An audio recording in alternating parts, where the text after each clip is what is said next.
Hello, everybody. Thank you very much once again. I know it's been a long time since I was here because I traveled to the sun. You know, you cannot stay in this country for too long. You need some sun, some melanin in your body. So I was away, but I'm back. So thank you so much for joining in. Thank you so much for tuning in and stand out and speak up. We all know why we say stand out. Stand out, do not fit in. And then speak up. If you see something that is not right, guys, speak up. Remember what we said. The world is the way it is right now because of people who think it's my damn business. It's not my business. Let me just mind my business. It's your business. Everything we do is your business. Just imagine your child, like we've seen a lot in the UK. We've seen a lot of bullying going on, and that would be a topic for another day. There's a lot of bullying in the minority, in the black community. The boys are being bullied, the boys are being beaten. There's these videos that have been going around, kiss my shoe, and now there's Asian boys doing it, white boys doing it to the black boys, community. I've seen it. And if we see things like that and we say it's not my business, so I'm not talking about it. So what if it's you being beaten up? What if it's your child being beaten up? Would you like somebody to help them? So if you're thinking that whatever is going through is not my business, but if it's on your doorstep, would you like somebody to help you? So I think that's how we should change the mentality and start thinking, would I like someone to help me if that was me? Yeah. So you know that it's my business. And that's why we do this show. Stand up, stand out, and speak up. And the standing out as well is the fact that when we go places, people expect you to fit in. Oh, just go and fit in. Just be quiet like everybody else. Don't speak. Don't say anything. Just fit in. But in this society, and I teach the youths, there is no time to fit in. We have to stand out. So by standing out, you're not doing what they're doing. You're doing something different. So that's why this show is very, very important to us. And I don't know, did I even say my name or just started talking? Well, my name is Lydia Tet Olet, and I'm here and I always say Wakanda forever. So Wakanda forever, welcome back. So today, we're going to talk about a topic that a lot of people don't like talking about. But before we dig into that topic, I'd like my guest in the studio to introduce herself. Hi, I'm Rivia. I'm an insurance consultant, and I'm happy to be here today to, speak about the topics that people don't like to discuss. Okay, so you are insurance advisor, right? I am. Okay, so what inspired you to do this? There's a lot of things, there's a lot of jobs going on, but what inspired me is, I was approached by someone initially, and when they explained to me the benefits of it, and I understood it. And then when I did the research, I realized that there's so many people in our community who just don't have insurance. And I think it's due to like a lack of understanding of what insurance does. Also, obviously, it's like a taboo in certain, and it's not a part of our culture. But increasingly, there's issues where it needs to be. It needs to be a part of our culture, and I feel like I wanted to be that kind of like evangelist for our community to try and make it, more widespread amongst our people, because I feel like I think we're one of the least demographic to hold insurance, and so that's why I felt passionate about coming in and changing that within our community. Okay, to me that's same applies to me. When I started it as well, I found out that there's a lot, because I didn't know what it was, but I did have insurance. I've always had insurance. That's the only thing. That's the other good thing with me. I've always had it. But I didn't think that other people don't have it. So when I now started it with like you, that's when I started realizing that, a lot of people actually don't have. And they don't have because it's the knowledge. So we do have a lot of deaths in our communities. And I'm speaking for my own community, which is the Kenyan community. We have a lot of deaths in our community. But every time somebody passes on, we have this either GoFundMe or WhatsApp, and sometimes the money is not even enough. And then people are now in duress of you have to send, and even maybe some people are taking loans. You should be taking loan to do something else, not for funeral. Exactly. You get me? And that has been a problem in our community. Definitely. It's when someone passes And instead of like just focusing on maybe grieving or focusing on, you know, what needs to be done, maybe the preparation of the funeral, you're thinking about how you're going to pay for it. Yes. Or people are thinking about, okay, so what's going to happen to the children? Like what these things, I mean, death is the one thing that is guaranteed, but it's the one thing that we're not prepared for, you know, and it's a shame. Yeah, it's a shame. It's a shame. Yeah, I like the fact that you say one thing that we don't want to hear it is the fact that death is something that every single person, and it's so funny because I talk to people and they're like, oh, don't tell me I'm not gonna die, and I laugh and I say, sweetheart, every single person is gonna die. Yeah. The only difference that we have is time. We don't know the time, we don't know how, we don't know where, but every single person on this earth will die someday. So why is it so bad not to prepare your house, right? Put your house in order before this happens.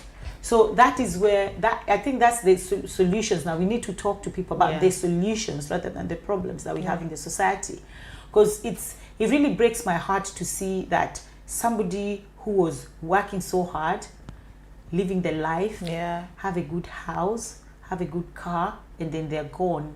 And then now I've seen houses being taken.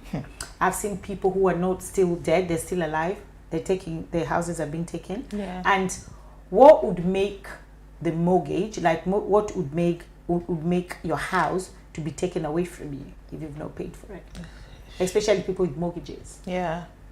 If you fall ill, you get sick, and you can't work, you can't make money. No matter, even if you're sick or whatever, your bills are still going to be there. Your bills are still there. Your bills will not stop because, oh, do you know what? Let me pause. I'm ill, or I'm in hospital. I can't go to work. Let me just pause because, you know, my owner can't pay it now. That's never going to happen. No matter how sick you are, no matter if you're on your deathbed, those bills are going to keep going. Yes. They're going to keep going. And so the only way forward is to protect yourself. What happens if you fall sick? What happens if you are unable to work? You need to put a strategy in place to be able to cover that period of time when you're unable to go to the office or work or make money to pay your bills. And that's where insurance comes in. Okay. And I think some people also just think that, oh, insurance is just when I die. No. We do have different types of insurance, like what you just rightfully said about the mortgage. If you have a mortgage and then next week you fall sick, what happens? So we have various types. There's one for life. If it does what it says on the tin. You die, they pay.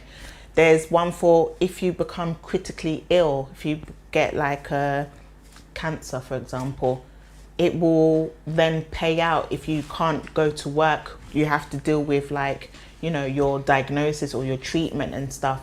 They will pay out. Or there's things where you had an accident and you can't, maybe the job requires you to be physical and you cannot be physical. That will offer you like monthly payments. Critical illness will give you more of a lump sum, but the income protection will give you like a monthly payment to pay your bills. It won't pay you the 100% because obviously then everybody will just stay off, won't they? But it will pay enough to cover most of at least your essential bills, you know. And there's other things. There's even if you have for example, if you're in hospital for some reason, there's certain products that, especially for the company I work for, if you injure yourself in a sport, for example, and you're in hospital, they pay like a hospital benefit. Or if you fracture yourself, they'll pay for like certain injuries and stuff. So there's insurance for everything. People insure their houses, people insure their phones, but the one thing they don't insure is the most important part, which is themselves. Themselves is the most important thing, you know? I think we've misplaced the priority. Priority because almost every single person, not everybody, but almost a lot of people have phone insurance. Yeah. A lot of people have gadgets insurance. Yeah. Like you've insured your TV. For what purpose would you The insure fridge. your TV? You've insured the fridge, the microwave. You've insured. I have people who just tell me, I just want the house protection. Yeah. They have a mortgage. They're not thinking of mortgage protection. They're thinking of the things The in contents. the house, the content and the building. But what about the house What itself? about the house itself? And what about the one who provides for that house? Exactly. Because you are the provider. You are the sole Exactly. provider of that house. Exactly. You're the sole provider of those gadgets. Yeah. So if anything happened to you, those gadgets are useless. Useless. Your house is useless. Exactly. So, and I like what you said at the beginning, is the lack of knowledge. 100%. Because if I don't have the knowledge, because one of my friends said, because now you know that before you get a mortgage, they encourage you 100% to get insurance. Yeah. So he said he wants insurance, but some of his friends, after they've got insurance, they cancel it. And I was like, that does not make any economic sense to me. It's a lack of understanding. It's the lack of understanding Yeah. and the knowledge. Yeah. Because you've taken a mortgage for 200,000, 250,000, even 500, even 100,000. You know, that's not even in London. If they were getting it in London, that's from 500,000 and above. That's in London. Exactly. But even if it's outside London, let's just work with what is common, which is 300k. Yeah. There's a lot of 300k people taking mortgage. So you have the money. You have the money to take out an insurance for 300k, but you're telling me you don't have the money to protect that 300k. What's the point of taking the mortgage? Is it, why are you, and the other thing as well, why are you taking the mortgage? Is it to show off that I have a mortgage? Is it to think that, oh, my children will think, oh, dad, your mommy have a mortgage? Is it because the society, the community, why are you taking the mortgage? If you're taking a mortgage of 300k and you cannot protect that 300k, that beats me, my understanding. I don't understand that. It can literally go like that. Like this. Anything can happen. Things happen. I think if anything, COVID should have shown us that things can happen like that. Even with COVID, we still didn't learn. I don't think we did. We did not learn. I think it was only that 2020. Do you know how many people took insurance that 2020? My phone was buzzing. Record numbers. Record numbers were shoot up. Everybody was thinking, let me take insurance, and then after COVID, it's gone quiet again. It's gone quiet because everybody forgot. Yeah. They've cancelled it. They've done this, and I'm thinking, regardless of when you're doing your shopping list every month, or when you're doing your finances, insurance should always be the top of your list. 100%. The top of your list. I went to someone's house and they told me they can't afford insurance. And you know what we normally do? Sometimes we say, okay, what's your finances, your outgoing, so we see if we can help you. Yeah. And this guy was actually, the sad, he was, the guy was 70 years old. And he was paying Sky £90 a month for Sky. Wow. So I told him, the insurance we were quoting him was 60k. So I said, so you can pay Sky for 90k, but you can't pay 60k for insurance. He said, oh, when I die, they'll bury me. So we have so many things that we need to unplug from our community. But because it's only our community that thinks like that. 100%. It's only our community. The other community don't think like that. They don't think like that at all. They're thinking about generational wealth. They're thinking about how they can. The thing is, in our community, it's hard to break because what we're trained or in tune to push things upwards. So people give birth to their children, and their children then grow to look after them. Whereas in the other community, they push money downwards. They work hard to make sure that their children are good. So there's upward black community, downwards the other community. Yeah, exactly. Wow, that explanation. Can you explain that? So like, you know, other communities, they invest in the future. Yes. They invest on their children. They think about what their children are do. They get their first houses. How many people of the other community do you say, oh yeah, my mum gave me the money for my mortgage, the mum helped me? How many of our community have you heard that their mum or their dad gave them the money for the mortgage? They want you to come and pay theirs first. Yeah.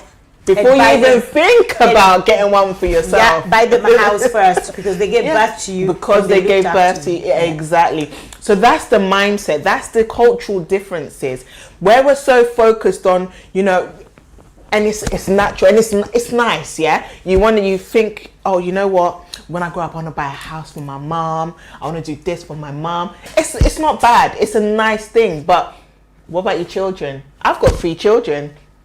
So I want to invest in their future. I want to make sure that they have the best start in life. I want to make sure that they're set. So when we start thinking like that, that's when insurance makes sense, because you want, if I go now, my children are very young. I have a 7, 5 and a 3-year-old. If I go now, what's gonna happen to them? How the money that I make or how I survive, they're not gonna have that anymore. What's gonna become of them? Because they're still very young. Still very young. They can't fend for themselves. So then what happens? Then maybe my mom, okay, their dad obviously is there, but maybe their mum, my mum, will now have to spend money on grandkids that she can't afford, because she doesn't make a lot of money. Her kids are all grown, but now she has the burden of looking after my children. Why not prepare myself so God forbid anything happens, they're looked after. They're good. They're already suffering, they're already grieving. Why now have to think about how they're going to survive in life, you know? And generational wealth is a big thing, you know, that our community haven't tapped into yet. Some, very few have tapped into, very few. But the other community, that is their focus. They get insurance so that when they go, their kids are rich, or whatever they've made continues. So their children, not just their children, but their children's children. But how can we do that if, as children ourselves, we're fending for mum and grandma and not fending for child and child? Because they didn't think of tapping down. They just thought of tapping upwards. Exactly. I really like that. I've never thought of it that way. You know, I know about black tax. That in our community we give birth to so many children that sometimes we can't even educate them. And expect that, oh, when these children are grown they will look after me. Look after me. That is, a lot of us have the most selfish, and I think is also colonization, because I know if we start that colonization thing, we're not going to finish. We're not going to finish because it's been embedded in us that it's our responsibility to, because they're smart. As much as they came and they gave us that mentality, they embedded in us that we are supposed to invest up. They are smart because they still invest down. They didn't teach us the investing down. They didn't teach us the generational wealth. It's not even taught in schools. It's nothing. It's taught in like private schools though. That's another thing. But this is in this country. But in our community, like in an African community or black community, who's teaching that? Who is teaching that? No one. They just tell you every time, you have to look after your parents. When they're old, it's your job to look after them. What about them look after you, to invest downwards? So I really, really like that. And like you've said, if anything was to happen to you, God forbid, your children are okay. I have grown-up children, but still, I would love to see that when I go, I've left something for my children. I don't care if my child is 60 years old or 50 years old or 40 years old and I'm gone. I still want to see that when I'm gone, my children will still say, because probably I'll have grandchildren. So they will still say, oh, grandma left me this. The way other community talk about the Caucasians, every time I'm talking to a Caucasian, they're like, oh, my nan, up to my nan left me this. How many black people can say my nan left me this? By the time we have land, we start fighting and killing ourselves, first of all, without even thinking of insurance. How many people can say my grandma, my dad, my this left me this? For very us, few. Very now, few. People living in the UK, somebody is saying, if I die, they'll bury me. I don't care about my children. My parents didn't live for me. Why should I live for them? So why are you here then? Because if your parents were back home and that's the life they gave you and they didn't give you anything, which a lot of us, our parents have never given us anything.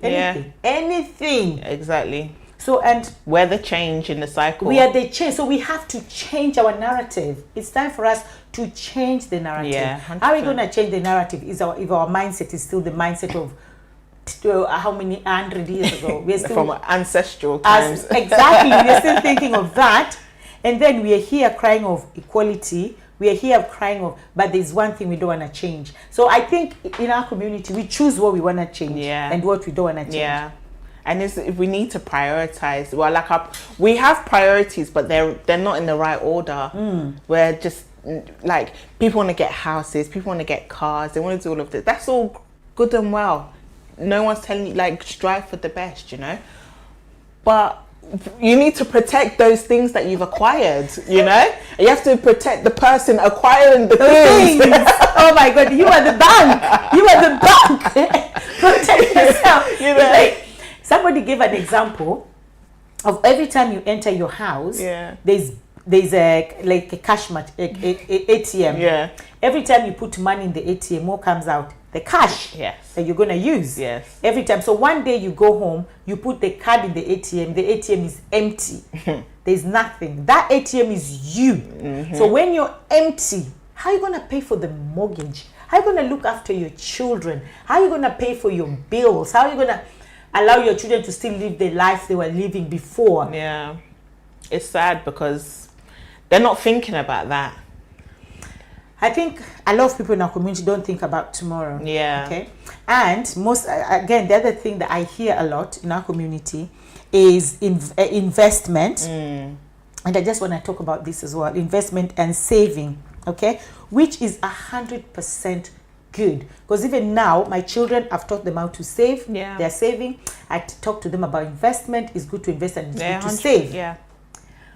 But with investment and saving, why would you tell us why still with investment and saving, still insurance is still the top? Because time. It's time. There's a saying, was it penny wise, pound stupid or something like that? Yeah, penny wise, times, yeah. You could, let's say for example, you save, I'm going to save £50 a month, £50 a month, £50 a month. Okay, you spend £50 a month. Let's say in a certain amount of years, you acquire a certain amount of money. Let's even say 200.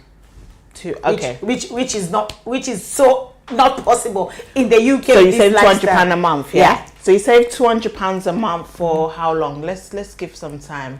Like 5 years, maybe. 5 years. That's what. So 200 times 12 is what?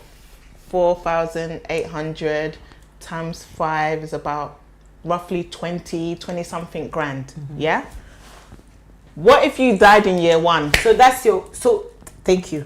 So before we get to that, so this is me, right? So I want to do demonstration so that they can understand what you're trying to say, what you just said right now. So I'm saying to myself, I want to start saving £200 a month every month. Okay. Or I'm investing into a property for, maybe this property is 20 million. That's in Kenya, right? Okay. Like, let me say I'm saying in Kenya, or even here. I want to invest in this mortgage, which is 300K. Okay. So I have to put this money on the side. But this investment, there's no investment that you invest today and you return today. And the returns is today. You always have to be, you're investing after 5 years. This is what I'm going to expect after 10 years. So there's always a plan. Yeah. So that's my plan. I've planned. Yeah. So what did you say, that even though I've planned investment, I've planned savings? You can't plan when you're going to die. Thank you. You cannot. Today I'm going to shake your hand so many times. You can't plan when you're going to die. And savings, investment, like I said, is fantastic. It's great. It's also part of, generational wealth and all of that. That's all great. Yes. But you don't know when you're going to die. And imagine, let's say, for example, the savings, yeah? Yes. You're saving, let's say you are specifically saving for death. Let's just say. Yeah. £200 a month, £200 a month, £200 a month. Do you not have anything better to do with that £200 a month? Yes. Because you're not going to pay, in most cases, you're not going to spend £200 a month for on 5 insurance. years. Yeah, exactly. You're not going to even pay for insurance. £200 for insurance. Exactly. Oh, no way. Imagine you're saving 200, and you're putting it aside for your death. And you say, okay, whenever you die, and then this is going to go to your family, or they're going to... But with insurance, you pay some pounds. You probably pay less than £100, maybe less than £50. You can get as cheap as obviously it all depends on certain circumstances, but especially with age, if you're younger, you can get a policy as cheap as £10 a month or even cheaper. If you do that now, and you let's say you compare that to what you're paying a month, and God forbid you died 2 years later, the sum assured blows that savings out of the water, because that £20,000 or £25,000 they would have made at the end of 5 years, you would have now got 200,000, 400,000, 500, $500,000. Like, it's incomparable. Yeah. But people don't understand. And I think what you've said, what most people don't understand is time. Yeah. That's the only thing. So now we stick with time. So it's time that we don't have, because nobody knows. Sometimes, even it's funny, because sometimes when I'm giving someone insurance and we talk about the term, which is how many years. Yeah. And it's so weird how everybody have a different mindset. Sometimes I tell people, can we cover you for 30 years? And they're like, 30 years? I'm not going to die in those 30 years. I'm still going to be alive. What do you mean? Yeah. And some people as well tell me, I don't think I'm going to make those 30 years. Wow. Right? I've not gotten that one. Oh, I have. Yeah. I have. So many people, especially there's one guy who was telling me the range of how the ages of people died in their family. Every single person in their family, the mom, the dad, the uncles, everybody died between 78 and 80. Okay. Every single person. So he's like, Lydia, there's no way I'm gonna pass 80. Wow. So he insured himself up to the age of 81, because he said there's no way he's gonna pass 80. But some people want to insure themselves. They say they don't want to die. They will never die, but yet they don't want to insure themselves. And I say, you will, even if you die at 200 years, you're still gonna die. That's still death. Even if you die at 1,000 years, that you want to stay for 1,000, you still die. You still die. So insure yourself, because you still need it one day. Exactly. Right? And the ones that have young children like you, those are the ones I feel so sorry for. I know. Because I feel sorry for those children. Because yes, we have GoFundMe, we have WhatsApp. How much can GoFundMe and WhatsApp give you to look? Yes, we can do for you for burial. Fine, now you've gone. What happens to your children? Do you know what? Maybe even a little bit of change. Maybe, let's say you've even saved up, they've raised so much that you can look after them for a year. Let's just say, we're being generous. And then what happens after that? Okay. Remember, they're 7, 5, and 3. So what happens when they now turn 9, or they now turn? I even said 7, 5. They're 8. They're 8, 5, and they're 8, 6, and 4. Yeah. Sorry. Okay. But still, imagine. You do your GoFundMe, and then what happens afterwards? What happens?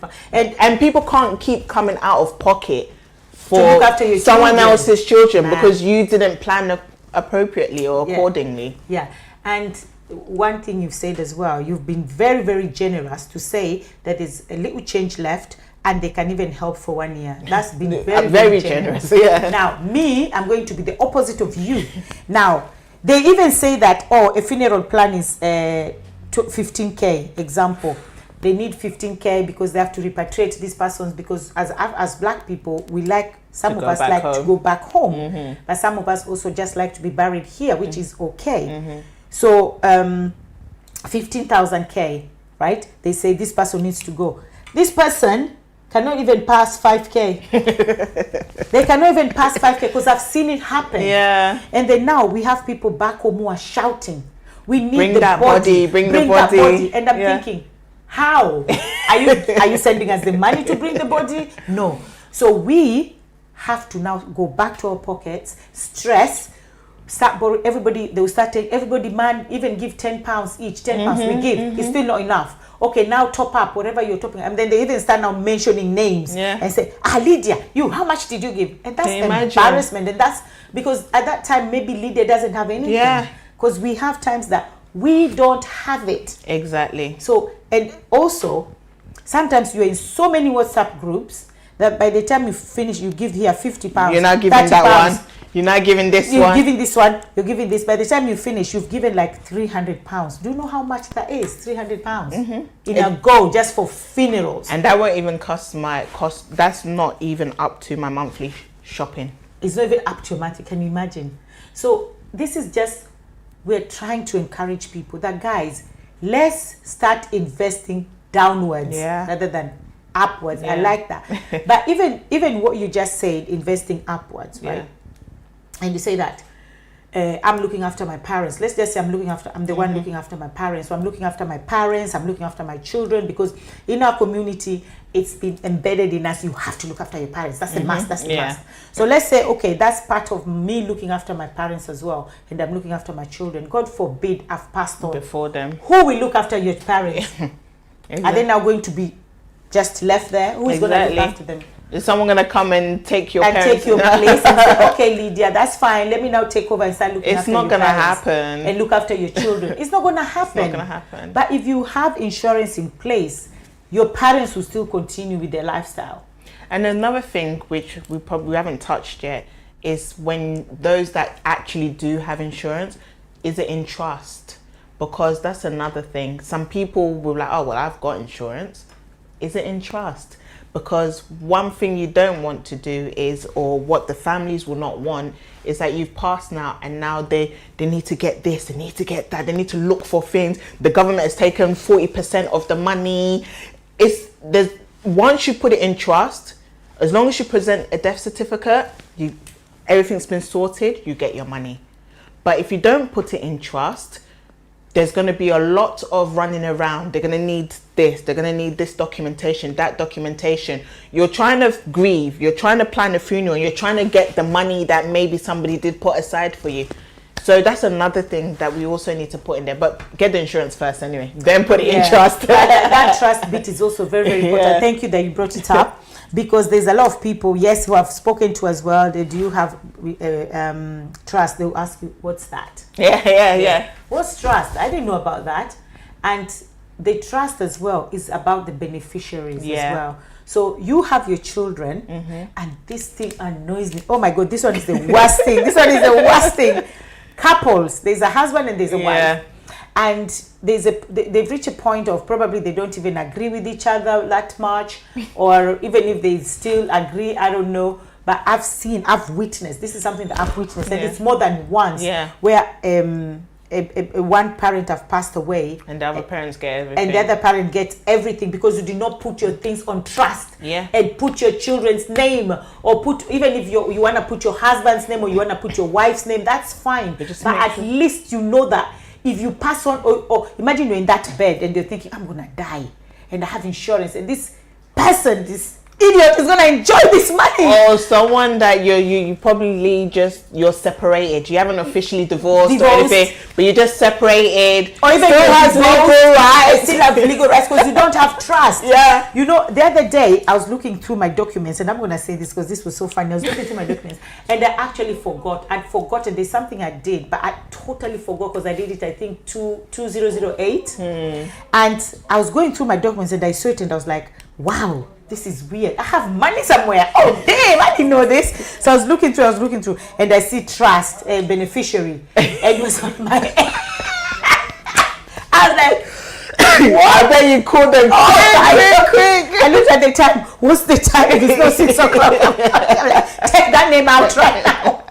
I was like, can you imagine? Imagine if something was had happened to me before then.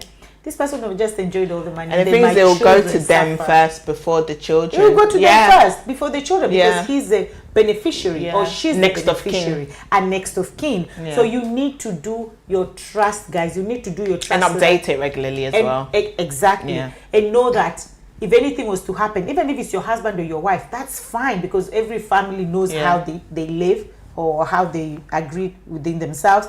But just know that, imagine you're in that position that you can't do anything, and you're thinking, my money, my children are going to suffer. We work, and I always ask people who say, I suffered so my children will not. So why are you working? I never get that. Who are you working for? No. Who are you working for if it's not your children? Exactly. You understand? I just don't understand that one. Exactly. Or even some people don't have children, that's fine, but you're looking after maybe your nieces, your nephews, your parents. You're looking after someone. You can't just be just a mountain, like on you your don't have own. on your own. You don't have anybody you're looking after. You understand? Yeah. So why are you working? Why can't you just sit home and every day just sit home, or just go to the village where everything is free? There's no rent. Just stay there. Do you get me? Yeah. Than having all this and saying I don't care about anybody. Yeah. I don't care about I anybody. mean, I know somebody who said, well, they don't need insurance because they've got no children, they've got no assets, they haven't got anything. And I said, but what about even like we passing and I don't care about that. I'll be dead, innit? They could bury. But I'm like, do you not care that maybe they might not be in the financial situation to bury you accordingly? Because in this country, if you can't afford it, they'll just cremate you. You know. And if you don't want that, what choice do you have if you didn't leave a plan in place? I think we need a plan. Yeah. And the plan is insurance. Exactly. Insurance is your number one. 100%. Investment is good, 100%. Let's invest. 100%. Savings is good, 100%. Let's save. Because sometimes that saving will really, really help you when you need it the most. 100%. But insurance is so important. Like the one that you spoke about, when you're sick, you get at least 70% of your annual income. Yeah, exactly. But you're sick, you don't have any insurance. What does that mean? You're stranded, or you go to work whilst you're still ill. You can't focus on recovery because you need to work, you need to pay your bills, you've got things outgoing, because your bills, like I said earlier, they're not going to pause because you're sick or you're in hospital. They're not going to pause. They're going to keep piling up. They might give you a little payment break, but in that, you still have to come back and pay for it, and you still piling up the monthly benefit, the monthly costs. That means that you still have to go to work, and then your body, there's a point that your body gives up. It just says, you know what, I can't do this anymore, because our bodies, you cannot control it. When it's sick, it's sick. So you can push and push and push, and then it gets to a point like, I can't do this anymore. But that is just if you're maybe sick that you can get up. What if you're sick that you cannot even get up? Exactly. What if you've had an accident, you've broken your legs, you can't even walk? Your spine, you can't even get up. You're paralyzed. You're paralyzed. Permanent disability. Yes. Then what? You've been diagnosed with, and let me tell you, especially in the Black community, right now there's a lot of cancer. There's a lot of stroke. There's a lot of heart attack. There's a lot of MS. Those 4 are killers in the Black community. And I know probably people will hear us and be like, oh, God forbid. God forbid. No, for real. You understand? But it happens. God forbid, we want God to forbid it. But it happens. It's not like you don't know somebody who has gotten it. Do you think that person say, yeah, God give it to me, God give it to me? They didn't. They also probably said God forbid, but what happened? Unfortunately, things happen. Things do happen. You know, like T.D. Jakes says that rain rains to the righteous and the unrighteous. Rains everywhere. It doesn't discriminate. It doesn't discriminate who and who am I going to rain, who am I not God, who am I. It happens. So whether you're a Christian, the perfect Christian on earth, whether you are a Muslim, whether you're a Buddhist, regardless of your religion, regardless of your wealth, regardless of your status in the community, regardless of who you are. Or your current health. As well. That's another one. Yeah. When people say, I've never been sick. I am never sick. I'm strong. I take my this and I take my that. I go to the gym. And I don't smoke. You see that, and I'm giving an example of my neighbor, because my neighbor passed on and his soul rest in perfect peace. So rest in peace. This guy even had a car. He had a car, but he was never driving this car. So I was like, John, why do you have a car? And he was like, oh, it's just there, but when I'm going to maybe long distance. But me, my children's school were there. Anytime I was dropping my children, get in the car. That's me. That is me. Getting to the school. And the school, literally, this is not a joke, 5 to 6 minutes walk. Me too. Me too. Like, he will walk. He never used to eat anything cooked, fried or anything. Everything of his was in the oven. Wow. He used to go to the gym. He was so slim and tall. Yeah. And he did every single thing right. He never used to drink, so he did everything right. Me, on the other hand, no gym, I never did anything. So somebody like that cannot say, I'll never die. Yeah. So that's what you said, regardless of your Current health. Anything can still happen to you. And even with all of that, there's people with all of that good stuff, walk everywhere, gym, don't smoke, don't do nothing bad, don't have no hazardous lifestyle. You still hear they got cancer. That's what my neighbor died of. He had cancer. You see? Didn't even know. And he didn't even know. And he did everything right.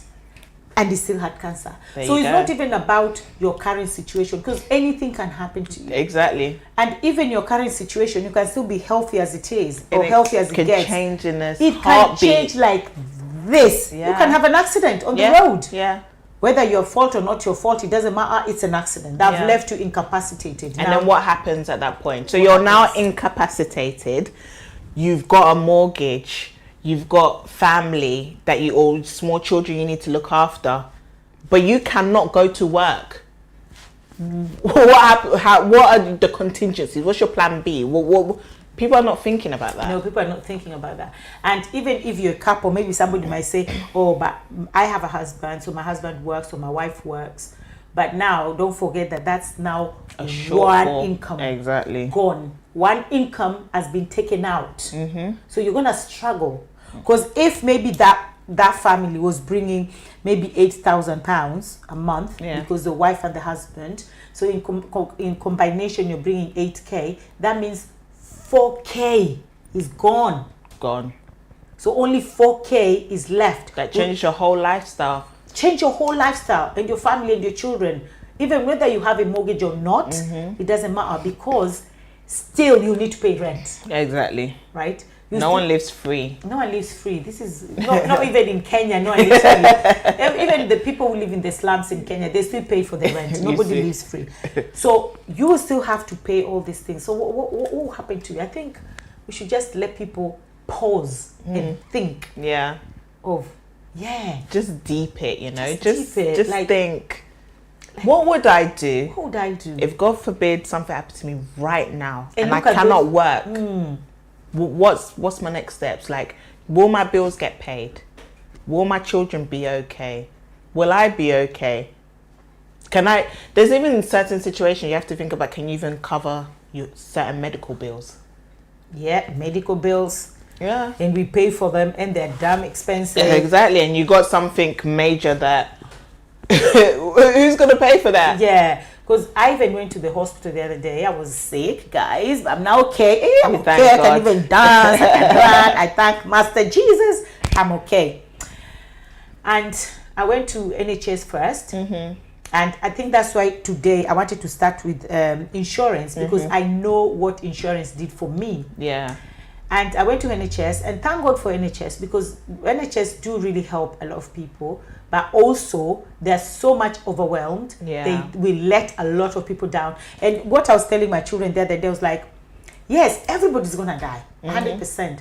But there's so many people who died before their time because of negligence, because of ignorance, because of wrong medication, because of wrong diagnosis. Yeah. A lot of people die before their time. Or before they even get to see them, before they even, like, you might feel unwell, but by the time you even get an appointment to check, you're gone. Yeah. So those things like that can happen. So we always say that prevention is better than cure. Exactly. So what you're just saying for medication as well. So when I went to the hospital, it was NHS, and they didn't even know what was wrong with me. 3 days later, they're like, we don't know. They're just pumping me with that strong medication, the one they give, that very strong one, and it didn't even touch the surface of the pain. Oh wow. And they're still telling me morphine, yes. They gave me 3 doses of morphine. They still didn't know what was wrong. Wow. And thank God for my daughter and internet. Every medication they gave me should be Googled. So they gave me 4 medications. My daughter paid for it already, and then when we get home, she's like, "Mommy, we have to Google these things." She Googled them. Wrong. They're not with what is wrong my with symptoms. You. Yeah. They're like, this is for this. This is for this. This is we binned all of them. We put all of them in the bin, and they spent money to buy it. It was around £30. Now I had to go to a private hospital, and that's why I say, health is wealth. Health is wealth. Yeah. Thank you. You want wealth? seek or search for health. I'm telling you. So if I didn't have my private medical, what would I've done? And my daughter is the one who insisted, Mommy, we're going to a private hospital because you have your private medical cover. Yeah. So I went to the private hospital. I didn't pay anything because I normally pay every month. I didn't pay anything. When I entered the private medical hospital in Bexley Heath, it took them under 30 minutes to know what was wrong with me. Wow. Things that NHS could have done, but they didn't do it. Wow. Because probably less pay, they're being paid less.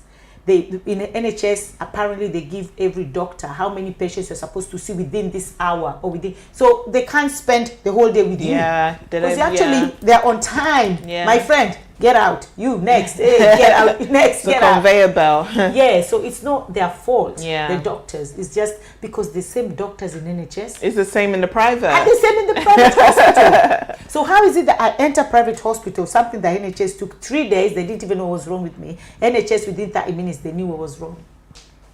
And they gave me the right medication. And today I'm here. We And I thank know God. faith was part of it as well, because Yeah. my daughter was forever, Jesus, cussing, binding. Yeah. So that was part of it as well. But God has given the doctors the knowledge Yeah. to treat us. Exactly, So 100%. hospital and doctor is very important as part of us as well when we're not well. But private medical helped me. That's good.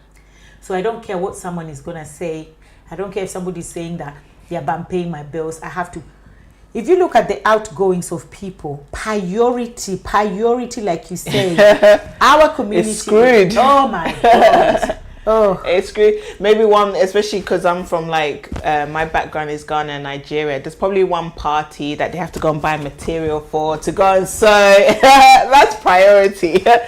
The material, they'll pay for the material. They'll now go and pay for it to get sewn. They're going to get shoe. They're going to get bag. They're going to get gilly. They're going to get earrings.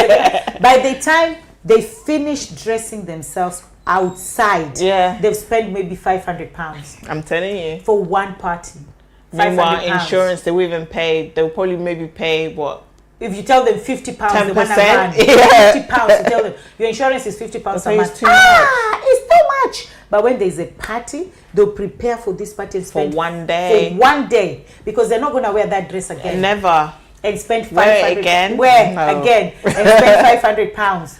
The cars they're driving, and like we said, it's okay to drive those cars. It's okay to even go to that game. Yeah. To even go to that party. It's okay to spend £500. It's okay to treat yourself. 100%. But while you're treating yourself, remember that if You're- you're not there, you're not going to that party. Exactly. If you're not there, you're not going to drive that car. You're not going to live in that house.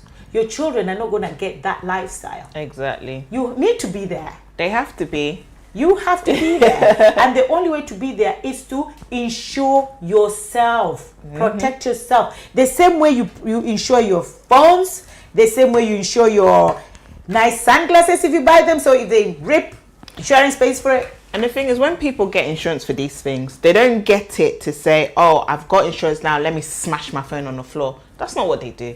They get it just in case something happens. At least I know I can take it to the insurers and they can sort it out for me. So what about in case you get sick? In case you get into a car accident? Yeah.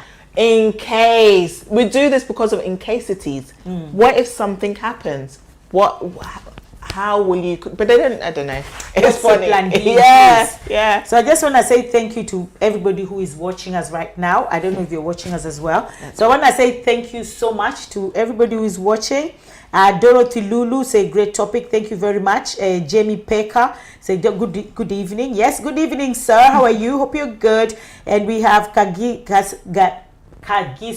Kagiso say great platform. Someone say thank you everybody, great show. Thank you very much Amanda, thank you very much Phil. Grace, thank you very much. Thank you everyone. Thank you so much everybody for joining. Thank you Samantha, great topic. Thank you so much Joe Ngugi as well, great talk. Thank you so much. Jackson say a recent statistics. Let me say this. A recent statistics indicated that black parents barely leave 1%, wow, as an inheritance. Wow.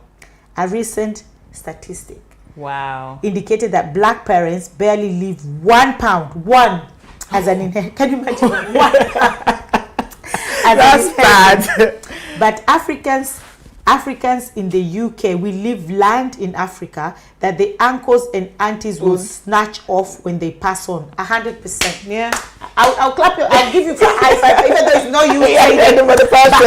and I'll clap for the person, which is true. We ran. There's this guy that went home. The children are suffering here. Yeah. He doesn't care about his children. Even him, he's in a one room. Those subletted I know houses. where you're going with this. You know, but back home they have like a mansion. A mansion. They have like a that they hardly ever, probably never even gone there before to stay in it. Stay there. They suffer here. They struggle. You're living in a kawanka box like this.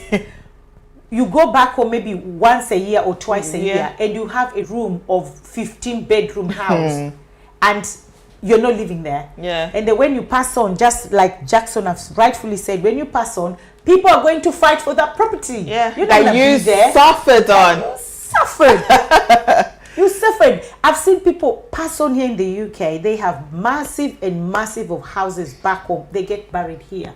And I'm telling you, your children that are in this country or that are born in this country, they are not going to go back home and fight with those uncles and aunties for the property. In fact, when those uncles and aunties, yes, they are coming from the airport, you know get to that village. They've already gone to the people. They went to the spiritual people to sort you out. What are you doing? What are you doing for your children? What is it? What investment priorities? Even investment purposes or saving purposes, we've misplaced it. Yeah. Why are we investing? You see somebody say, "I have so many properties in Kenya or Nigeria or Ghana or wherever country we come from or Barbados, whatever." But you're living here with. You only go home once a year. Some of them don't even go. Some of them haven't gone in years, or probably have never even gone back to see their property. To see that whether the property is even there, they don't know. They don't know. But yet they're sending them pictures from Pinterest, and they feel, "Oh, my house."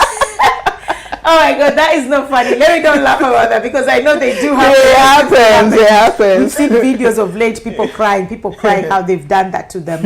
And thank you for this program. If one pays NHS privately, they will be diagnosed faster. Yeah, 100%. I had this experience 20 years ago. So always think outside the box. So this person said it. Yes, if you pay NHS private, because this private, because they're still in NHS anyway, because it's still the same doctors. It is. They're still in private. It's just that now it's private. So this person had that experience 20 years ago, and I had it very, very recently, like just 3 weeks ago. So I know what I'm talking about. I was in NHS. Oh my God! But I'm not saying NHS is bad. They are good. They're trying their best. Yeah. But it's oversaturated. Too much. It is too much. Yeah. You go to A&E. Have you seen that you wait for 24 hours wait?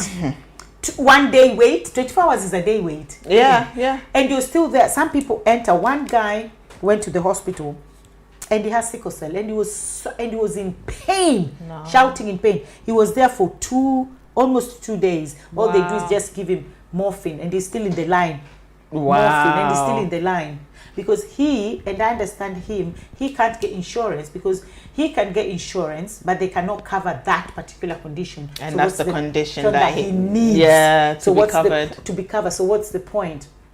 So I feel so sorry for him. Yeah. And I'm trying to tell people that when you're healthy, when you're still the best healthy, take insurance. But you know what people do? Maybe some people might find a lump, or they might start to feel ill. Oh, I need to get insurance because now they're fearing that they're gonna die. So now it's too late by that point. It's too late. Too late. That's what happened 2020. Yeah. When 2020 happened and everybody was dying of COVID, everybody was like, can I have insurance? Yeah. How much is insurance?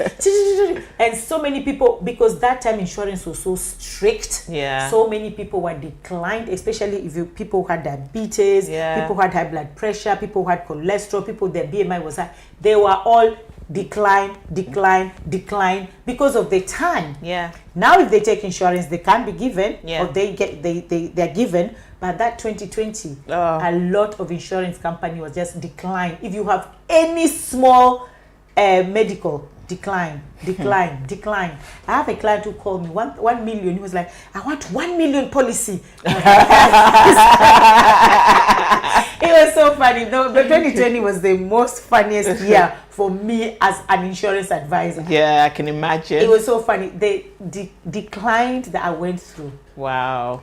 I've never gone through that before with so many declines. I guess it's because when you have medical history issues, if you have pre-medical conditions, or underlying issues, yes, you are at higher risk. And at the end of the day, insurance is a business. So the higher your risk, the less likely you're going to get cover. So that leads me even to say that if you then decide you're going to get insurance, you have to be truthful on the policy when you're taking it out.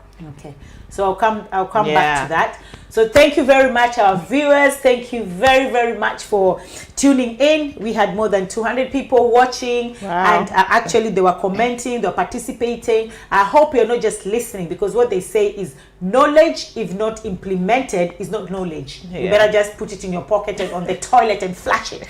That's not knowledge. Knowledge is only knowledge if you implement it. So everything that you heard us speaking about here today, you can contact me, or you can contact my colleague here. She's going to give us her details later when we come back to the next segment. So guys, I'll see you very, very soon. Okay? Thank you very much. Do not go away. See you soon.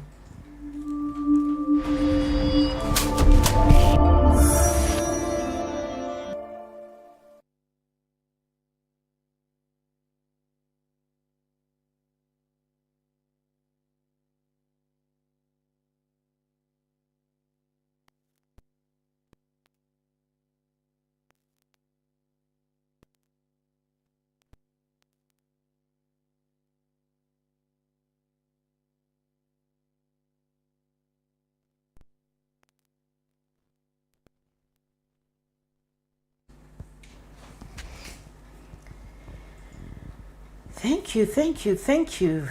Thank you everybody for watching, and thank you so much.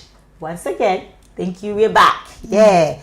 So before we left for our first segment, now we're in our second segment. Before we left, you said something very important, and I think in this segment, I want us to touch on that. Yeah. You said you can only get paid also if you're taking out an insurance policy. You need to be truthful with everything that you have. Yeah. So can you just elaborate more in that?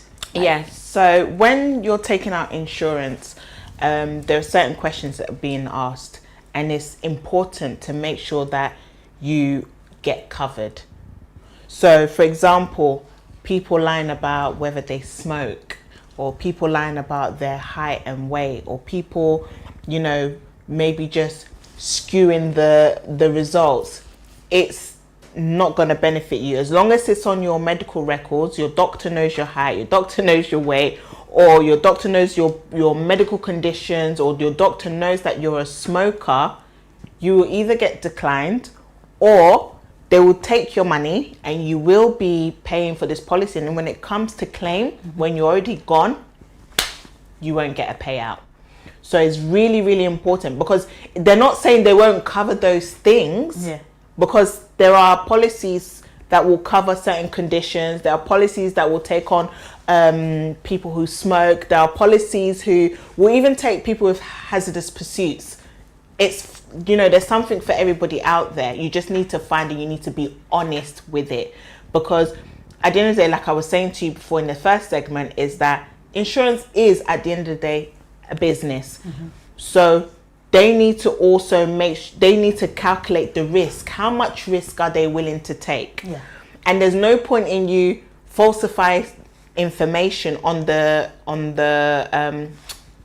when you're taking out your policy and then they don't pay at the end. It's better it's even better for them to just decline you, because then at least you're not paying for something that is not going to be of value later down the line.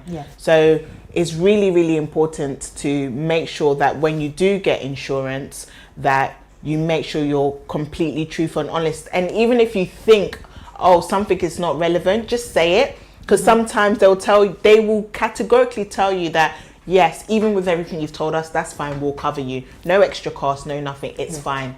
So it's best to have that and have it in writing and understand that, than to hide something, and then but your doctor knows about it, and then it comes to claim, and it's shambles, you know. So what you're trying to say is, some people will take insurance and they will lie about their BMI. So when you say BMI, that is a body mass index. Yes. Yeah? So your BMI, somebody might be probably 5'5", 5'5", and they're 100 kg. Yeah. That means that you're big. Yeah. You've gone over the line, limit. Yeah. the limit of BMI. But some people think, okay, if I say I'm 5'5" and I'm 100 kg, probably they'll not give me insurance. Yeah. So I'll just say I'm 5'5" and I'm 70 kg. Exactly. Okay. Now you've said you're 5'5" and you're 70 kg, because your height you cannot hide. Your height is your height, and the height doesn't. It's not a big deal. It's the weight that is a big deal, or the combination of the height and the weight. So you're smart enough, or you think you're smart, and just say, no, I'm 5'5" and I'm 70. They wouldn't know, innit? Yeah. Because I'm in my house. How would they know? Yeah, my height? exactly. They will send the nurse to your house. So trust me. 3 things will happen with that. So let me give you the 3 scenarios that can happen with you lying about your BMI. Okay. So 1, they'll send your nurse. They'll send a nurse to your house. Because at the end of the day, like my colleague said, it's business. Insurance, they are doing business. So you're not just going to tell them, I'm 5'5" and 70. They say, yeah, let's give you. Some of them, and some providers, and we say some, not all of them, but most of them will send a nurse to your house. So now they've sent a nurse to your house. They found that you lied, you're 5'5", you're 70 kg, but you're actually 100. Do you think they'll give insurance? No, they won't.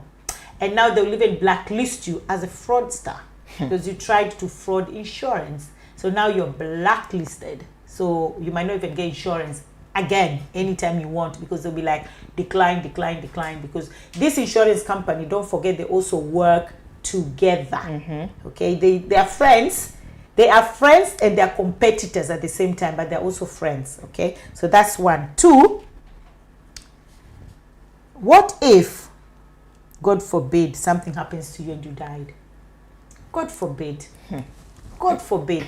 You took insurance today, 1 week later or whatever later, you've passed on, you're still the same 100K. Do you think insurance will pay? No, they won't. They will not pay, because they'll check.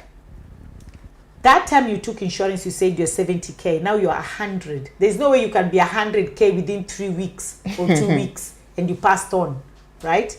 They will not pay. The third thing that will happen, so they will send the nurse. If anything was to happen and you pass on, there's a third thing I wanted to say. They might cover you. They might cover you. Not even might, they will cover you. But they will increase the premium. They will increase the premium, right? So they will cover you, or might, because sometimes even a lot of BMI, they say no. Okay, because I've got a client who they said no to because of her BMI was too high. I've had that. Yeah, BMI was too high. So it's might, like you said. So they might cover you, but they will increase the price. But is that not better? That they cover you and they increase it? So they've given you an option. Because they don't just increase without talking to you. Yeah, they'll ask you first. They'll ask you first. So maybe I told you your insurance is £40 a month. And then we take it to the insurance company. And then they say, oh, no, this BMI is too high, £60. So they'll tell me to go back to the client, discuss it with the client. If the client say, okay, I'm still willing to pay that, then they'll give insurance. But at least they're giving you a choice to say that. Okay. See, I had a client actually who said he wasn't a smoker, and then it was fine, everything went through, but sometimes they do retrospective checks. They now went to his file, and I think there was a comment on the file that he went to this he got a smoker's patch from a different organization to stop smoking. And now they say, well, what you should have said is, I smoked within the last 12 months. But you said you haven't smoked for the past 5 years. So now from, I think it was £40 or something, they pushed it up to 100 and something pounds. Yeah, so he won't afford it. No, so not you at all. say no, he doesn't want to. Of course, who's gonna? Of course. Hi, guys, so there's that bit, and there's that smoking.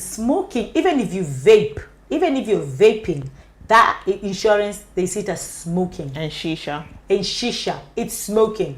So just say, maybe, because they'll ask you, if you're a smoker, how many sticks do you take? So you can say, if you're doing shisha or you're doing vaping, you can just say maybe 3 sticks a day or 1 stick a week or whatever. But please, you have to disclose it. It's just better to disclose, so that, and even if the premium is high, and which sometimes it's not, sometimes it is, sometimes they may not accept you, but in all scenarios, at least you know where you stand. At least you will have peace of mind. If you've declared it and they cover you, happy days. If you declare it and they increase the premium, at least you know with that increased premium they're gonna pay. And if they decline you, you're sad you ain't got cover, but is it not better than to pay for cover all this years and they were never going to pay out? Because when it comes and they get your records and they see that you lied, they're not going to pay. Yeah. So it's really important. And these are some of the reasons why people think, oh, insurance don't pay. Insurance, it's not that they don't pay, they do pay. But if you lied, because we're not saying that things can't change after the fact, they can. But if it's been documented on your medical records, and prior to you taking out that insurance, you need to declare it.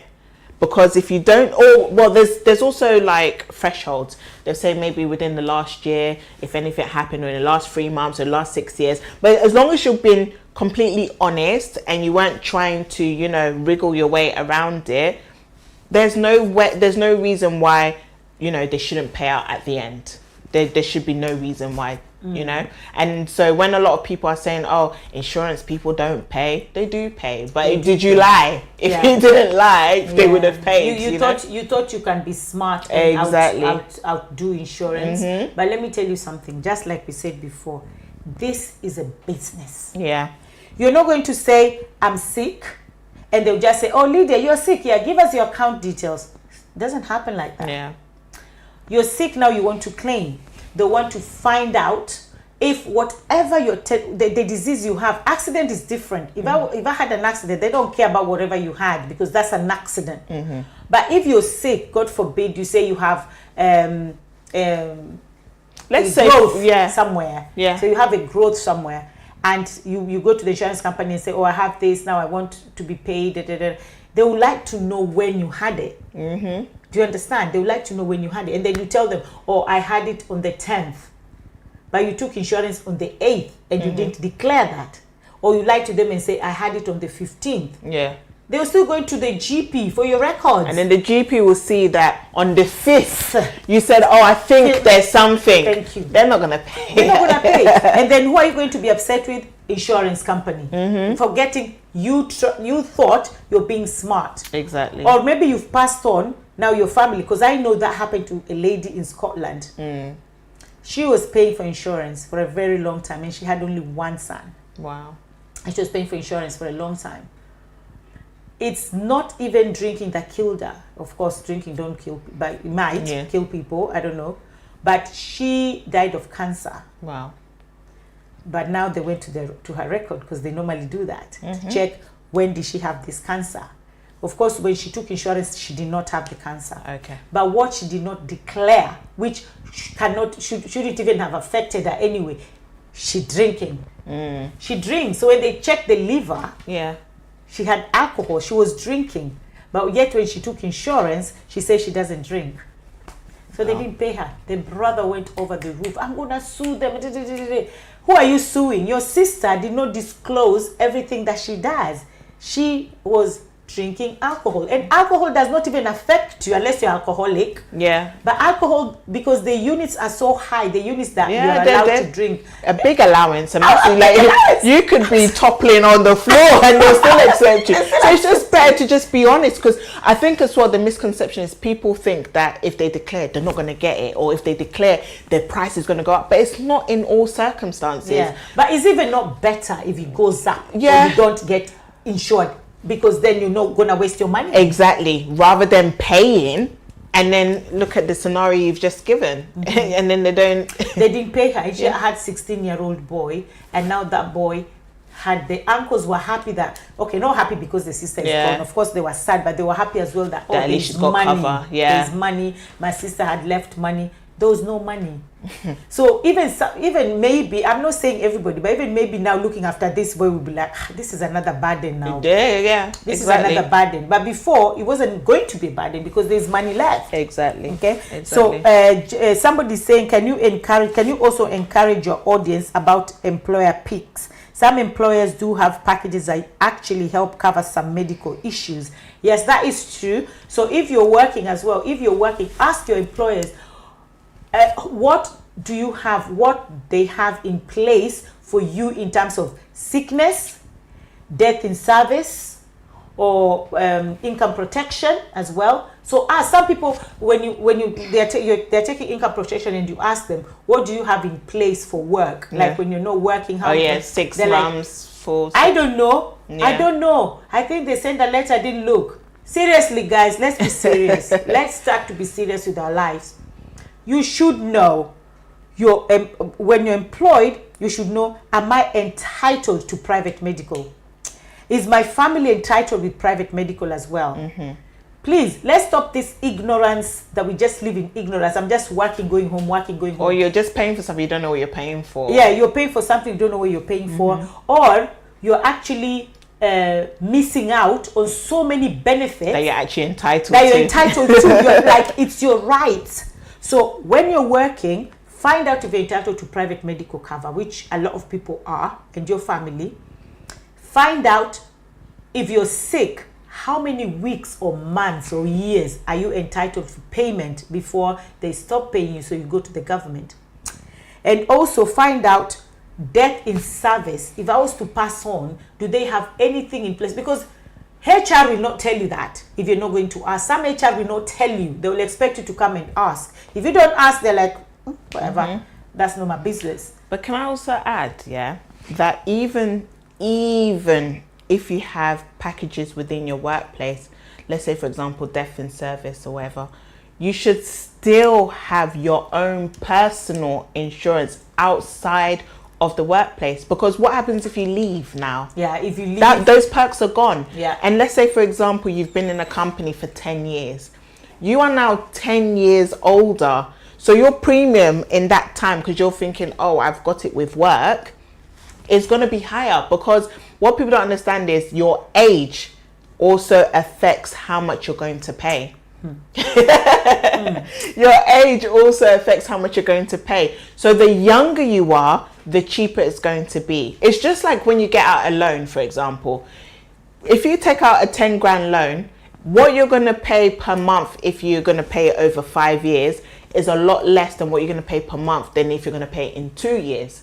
So the longer you have, the younger you are, the cheaper it's going to be. Now imagine you got a job at 21, and you said, oh, it comes with life insurance, because that's how they're going to think of it as.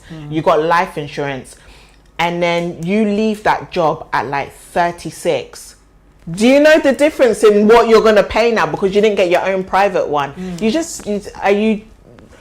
Irrespective of what you get in your workplace, make sure you have your own cover outside. Something like maybe, I don't know, what's the other one? Like income protection. That's fine. You don't need to duplicate that one. Yeah. That's fine. But something like death in service, or something like what's the other ones? Like things where if you leave, it's gonna affect you. Private medical. Your private medical cover. You need to have your own, independent of any organization. Yeah. Just thought I'd drop that in there. Yeah, that's fine. Thank you very much. So I just wanted to discuss the things that if you don't, if you declare everything when you're taking, because that's the problem that we have in our society as well as a black community, is the fact that we feel or we think insurance companies don't pay. Yeah. But sometimes it's because we are our worst enemy. Yeah. You're going to what is this, internet, whatever, because I don't want to go to Lydia, or I don't want to go to James or Mariam, or I don't want to, let me just go and do my quick research. Yeah. And They find it cheap. They find $3.99 on the internet. $3.99 on the internet. That's actually happened with my clients the other day. I gave her Vitality, and then she went and did her own searching, and she got a cheaper one, a cheaper quote. I should have called the company, but I did anyway because I love that company anyway. She got a cheaper quote, and she came back and said, "Oh, I got a cheaper quote." I was like, "Good luck for you, darling. It's all right. Just make sure you don't come back crying one day and say, oh, you know, this and this," because that happens a lot. So what happens is you run to the internet, do your quote, get a very cheap quote, but don't forget there are those devil in the details. In the details. I call devil in the details because that's where it breaks you. Yeah. Devil in the details is on the internet. You didn't see because they're so small, or you saw but you don't understand. The other day I was talking to one of my clients. She has insurance already, and this is a smart lady because she's a teacher. Yeah. And she has insurance. And I was telling her things, and she was like, "Lydia, what are you talking about? I don't understand those things you're telling me." And I was like, "Okay, this insurance you have is ABCD." By the time I finished breaking everything for her, she changed. She was like, "Oh, I don't want this insurance then I have. I don't want this policy. Then the policy I have in place is not," because the policy she had was up to 68 years. And I was like, after 68, what happens to you? Because that's the time now you need to have more insurance. What happens to you? Why don't you just either take whole of life if you're thinking of funeral? Okay. So by the time I finished with that, she was like, "Oh, nobody explained that to me." Because one, you'll go to Google. Two, you will call. Let me tell you, somebody behind the phone that doesn't know you, they're doing their job. Do you think they'll sit down with you and give you all the details that Maria would give you if she was sitting with you? They will not. Or I will give you, because our clients are personal people that we know. Yeah. So somebody will just go and say, "Oh, Mariam, this thing you gave me, can you chase it for me?" And you'll do it. They got that relation. They got the access for that. You got the access. They got the access to their advisor. They got the access to advise anytime they want. Now you called and you spoke to somebody behind.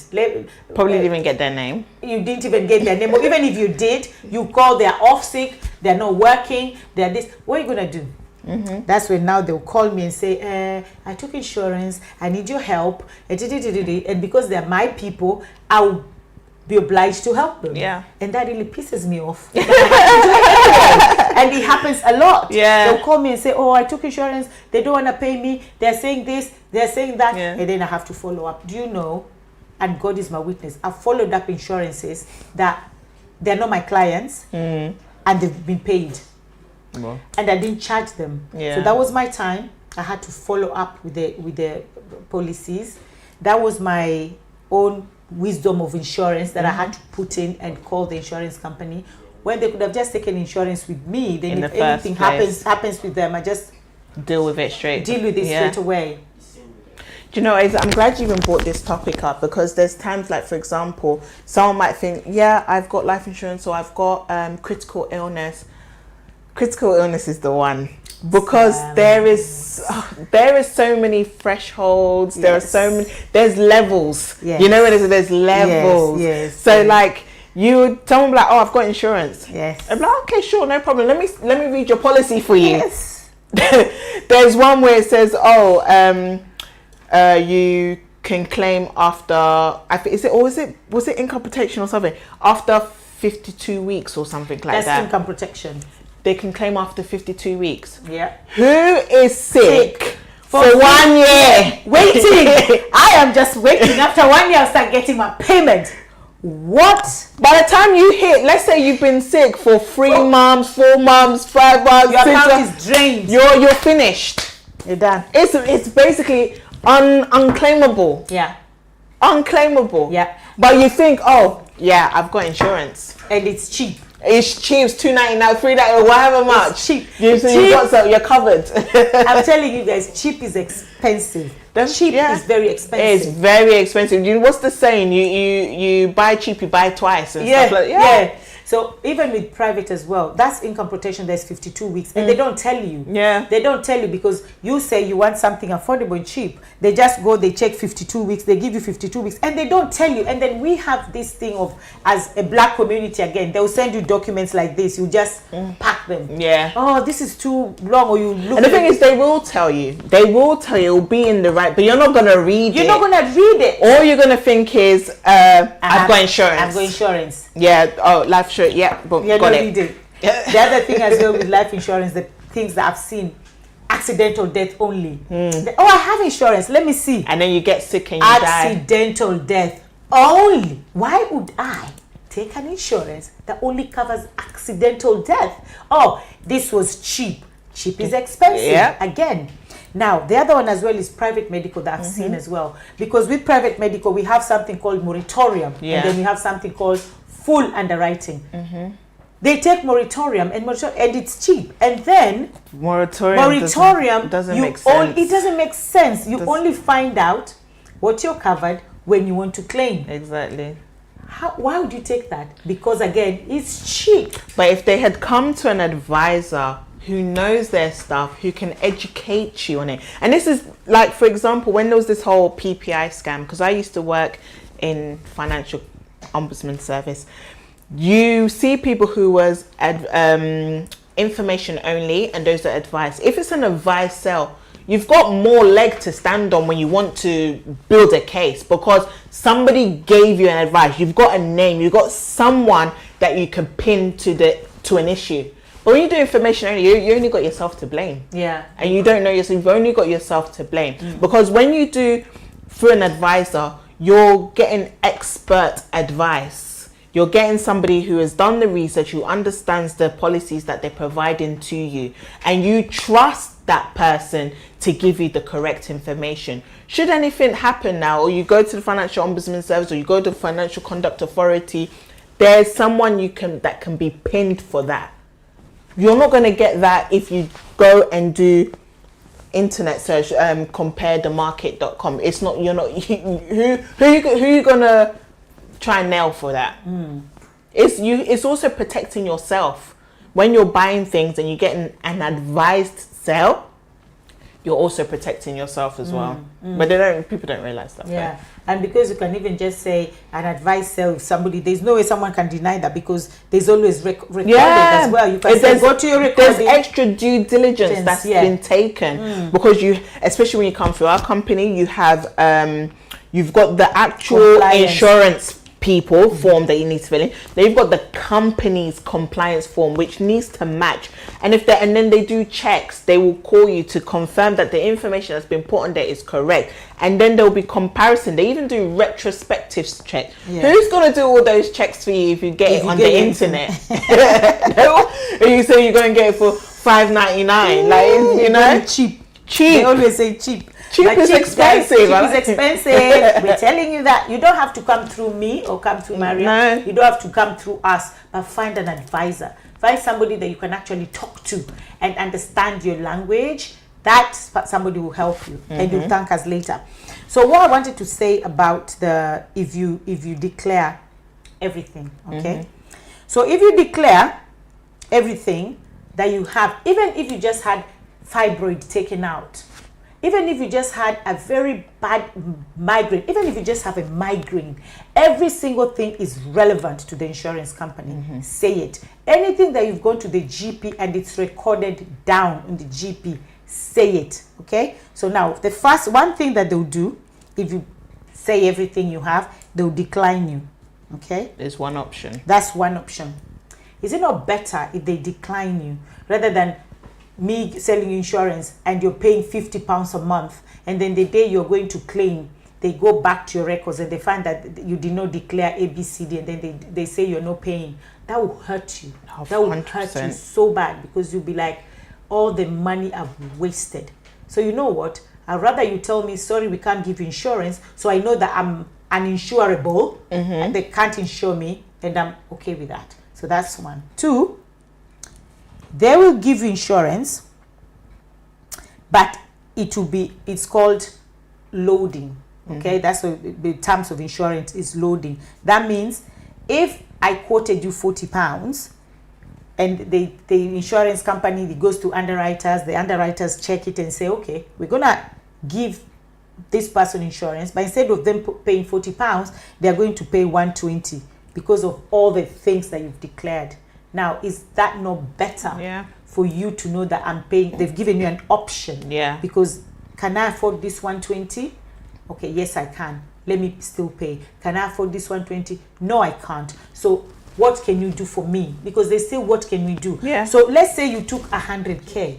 We can play with that and say, okay, we'll give you 50K. Yeah. But at least you're still covered. Exactly. So that 50K will bring this 120 down. Exactly. But you're still covered. Or maybe you said, oh, you know what, I want to insure myself to 70, but you have, let's say, maybe like a 5-year-old, and you just want to make sure, because the basic need of sometimes when you have insurance is to make sure that your basic needs are met, and that could be that whilst your child is dependent on you. You know, if let's say, for example, you want to leave it for whenever they pass, that's fine, that's nice, but that's not a necessity. The necessity is whilst they're still at an age where they'll be dependent on you. So that might be a lesser term. So we can reduce the term so that at least whilst your child is dependent on you, should anything happen to you, you're covered. You're covered. Do you get anything above that? It's a bonus. It's nice, you know, it's a nice to have. But you want to make sure that your must-haves are covered. Okay. Exactly. So that 120 can actually come really, Right really down. Yeah. Okay? So number 3, again, what they can do, they can give you insurance, right? But whatever you have will not be covered. Exclude whatever you have. So there's also exclusion with insurance. So they'll say, okay, we're going to cover you, but the cancer you have, or if you died and your death is related to diabetes, we're not going to pay.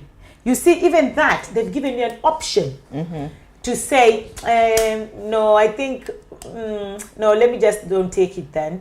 If anything happened to me, God forbid, and it's related to this diabetes that I have, let me not take it. Or, it's okay, I'll take it, because I'm sure it's no diabetes is going to kill me, or whatever I have. No, diabetes, they don't, I think I've used a bad example, because diabetes, they don't really do it like that. Diabetes is fine.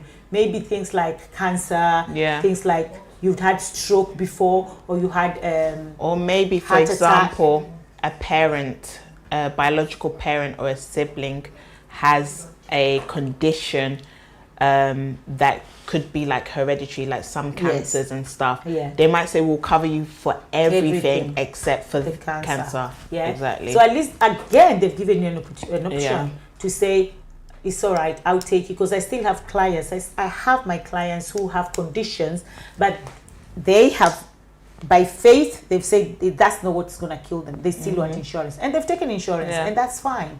But at least they've given you an option. Because there's so many other things that you could die from an accident. You could die from something completely unrelated. And related to what you have. Exactly. So you see, those 3 things, decline, and then number 4, which they has happened again, and this is so funny.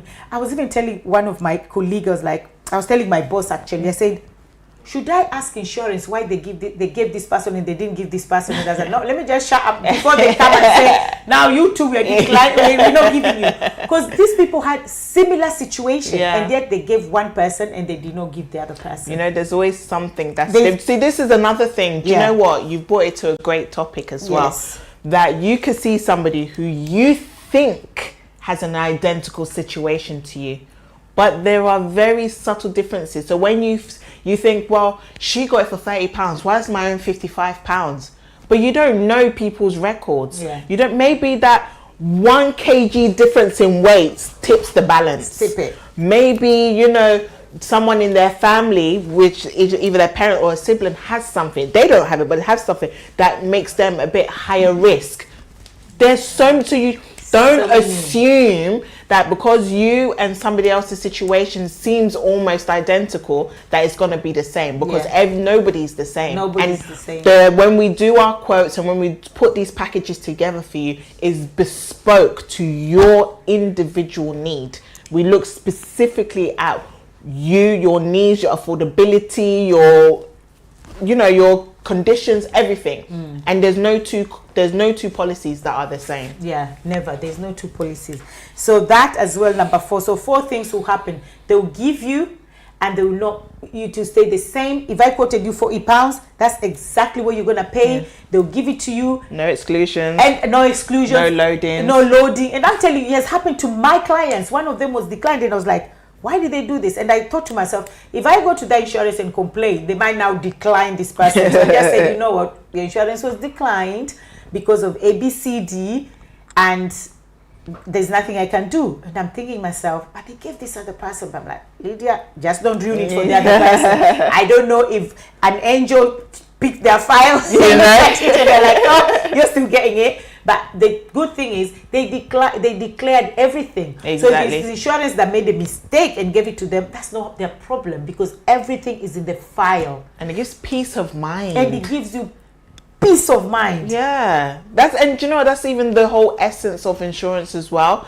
Knowing that you've got insurance, that should anything happen, you know, you've got that peace of mind. If it's like anything to do with like critical illness, income protection, you know, at least should anything happen, I can't work, at least I know I can focus on healing, I can focus on getting better, and I don't have to think about how is my bills going to get paid, or, oh, do you know what, I'm still sick, but let me go to work because I need to pay. That's stress. That's even can even exasperate your situation. But when you have insurance and you know, and they're going to pay out, you just feel at peace that, you know, let me just focus on what is bothering me and not have to think about money or bills and things that you don't need to be worrying yourself with when you're trying to get better. You know? Okay. Wow, we have covered a lot. A lot. And you know what? It's funny because I think we're going to come back again and finish the other topics, because we still have factors of how we give quote. We still have, can everybody be insured? We still have a lot to cover, but I think we've given people a lot of information. Yeah, a lot of information. Because sometimes when you give too much as well, they start like, oh, go numb. Yeah. Oh my God, I can't remember. So I just want to ask you for your last statements. If you have anything to tell people out there, just look at them and tell them. So all I just want to say is that insurance isn't this devilish thing that it's been painted out to be in the past. It is simply a tool to assist you in life and out of life, depending on what type of policy you go for. If it's life insurance, just think about, it's an unselfish thing to do, because if you have children or you've got loved ones who you know depend on you, think about what's going to happen to them when your time is past, or who's going to fork out the money in order to bury you and pay for your funeral. That's what's important. Or if you have overheads, or you have bills, you have mortgages and stuff, and you don't want to be sick and you can't do what you need to do. You want to just be at peace. So for me, it's not a bad thing. It's actually good. It's actually there to give you peace of mind, and to help you. So I highly recommend you get insurance, and come to me. Give me details. So I have a number. So should I say my number? Yeah, the number that people reach you when they want insurance. So it's 07946 246 636. I'll type it in the chat as well so that you can access it. And you can also reach me on m.alema, which is Alpha Lima Echo Mike Alpha, at tavistockprotect.com.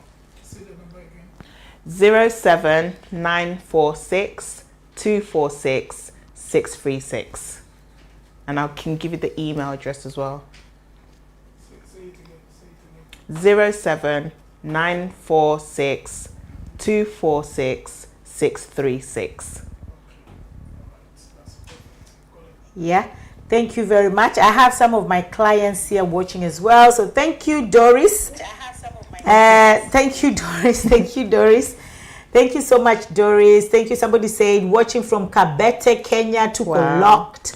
Thank you so much, Joe. Generational wealth is very, very important. Thank you very much for that. And love this. Somebody loved this topic of insurance. Whoa, that's always my goal. Come rain or sunshine in my life. Thanks for this.